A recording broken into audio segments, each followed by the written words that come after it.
الحمد للہ رب العالمین والصلاة والسلام علی خاتم النبیین وعلی آلہ الطیبین واصحابہ الطاہرین اما بعد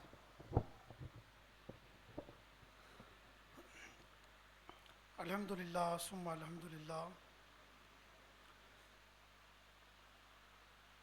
آج حضرت صاحب مزار کا چھٹا عرس ہے.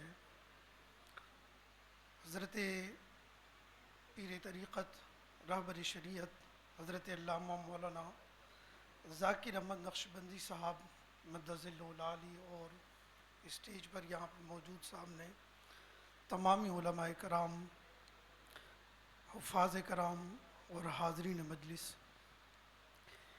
یہ بہت بڑی سعادت ہے کہ یہاں پر آج انشاءاللہ عرس کی تقریب کے ساتھ تقسیم اسناد کی بھی تقریب ہے. علماء کرام، حفاظ کرام، ان کی دستار بندی بھی ہوگی. یہ علم بہت بڑی نعمت ہے اللہ تبارک و تعالیٰ کی. آپ علم کی فضیلت علماء کرام سے سنتے رہتے ہیں. ایک آیت مبارکہ تلاوت کر کے اور اس کا ترجمہ کر کے میں اجازت چاہوں گا بطور تبرک. اللہ تبارک و تعالیٰ نے ارشاد فرمایا سورۃ الزمر کی آیت نمبر 9. اللہ نے فرمایا، اس کا حصہ ہے قُلْ هَلْ يَسْتَوِي الَّذِينَ يَعْلَمُونَ وَالَّذِينَ لَا يَعْلَمُونَ إِنَّمَا يَتَذَكَّرُ أُولُو الْأَلْبَابِ. فرمایا کہ تم فرماؤ کیا برابر ہے جاننے والے اور انجان؟ نصیحت تو وہی مانتے ہیں جو عقل والے ہیں. اللہ تبارک و تعالی نے یہاں پہ علم کی فضیلت بتائی کہ اہل علم اور وہ شخص جو علم کا اہل نہیں ہے، جو علم نہیں رکھتا، یہ دونوں برابر کبھی نہیں ہو سکتے. اور برابری نہ ہونے کی وجہ کیا ہے؟ اللہ تبارک و تعالی نے دوسرے مقام پہ ارشاد فرمایا کہ انما یخشی اللہ من عبادہ العلماء، کہ اللہ تبارک و تعالی سے اللہ کے بندوں میں وہی ڈرتے ہیں جو علم والے ہیں.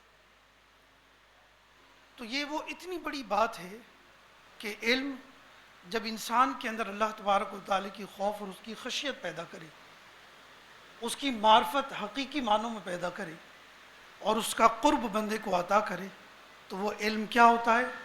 وہ علم انسان کو دوسروں سے ممتاز کر دیتا ہے، دوسروں سے بالکل آپ سمجھیں کہ الگ کر دیتا ہے یہ علم. تو الحمدللہ ہمارے یہ بچے آج اپنے سند فراغت لے رہے ہیں اس بات کی کہ اب وہ علم کے حصول کے لیے تیار ہو گئے ہیں. یہ سند فراغت کس چیز کی ہے؟ حصول علم کے لیے تیار ہونے کی، کہ اب وہ علم مزید حاصل کرنے کے اہل ہو گئے ہیں. علماء کرام نے اپنی محنتوں سے اور اپنی مشقتوں سے ان کو اس مقام پر پہنچایا کہ اب وہ اس قابل ہو گئے ہیں کہ اب جو ہمارے اکابرین امت علماء کے امہات الکتب ہیں، وہ ان امہات الکتب سے استفادہ کریں، ان کو پڑھیں، ان سے اپنے اندر علم کا ایک نکھار پیدا کریں، اپنے علم کو بڑھائیں، اور جس علم کے جس شاخ کی طرف ان کا دل زیادہ مائل ہے اور ان کا ذہن جس علم کو زیادہ قبول کرتا ہے، وہ اپنے آپ کو اس علم کی طرف، مہارت کی طرف لے جائیں، اس علم میں مہارت حاصل کریں، چاہے وہ فقہ میں ہو یا اصولیات کے اندر ہو، یا تفسیر میں ہو یا حدیث کے شروحات کے اندر ہو. وہ جدھر بھی اپنے آپ کو دیکھتے ہیں کہ وہ زیادہ میلان ان کا اس طرف ہے، تو وہ کیا کریں کہ وہ اس پہ اپنے آپ کو ماہر کریں اور اپنی شناخت اس علم کے ذریعے بنائیں.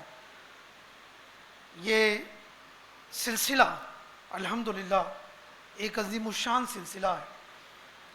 حضرت صاحب مزار کے فیض کے زندہ اور جاوید ہونے کی سب سے بڑی دلیل اس سلسلے کا اس انداز میں قیام ہے، اور یہاں سے علم کے جو سوتے پھوٹ رہے ہیں اور جو علم کا چشمہ یہاں بہہ رہا ہے اور جو علم یہاں سے مل رہا ہے، یہ علم کی یہ بہاؤ اور یہ سوتے اور یہ چشمے یہ بتا رہے ہیں کہ صاحب مزار کا فیض الحمدللہ بڑے آب و تاب کے ساتھ جاری ہے، اور ہم سب اس سے مستفید ہو رہے ہیں۔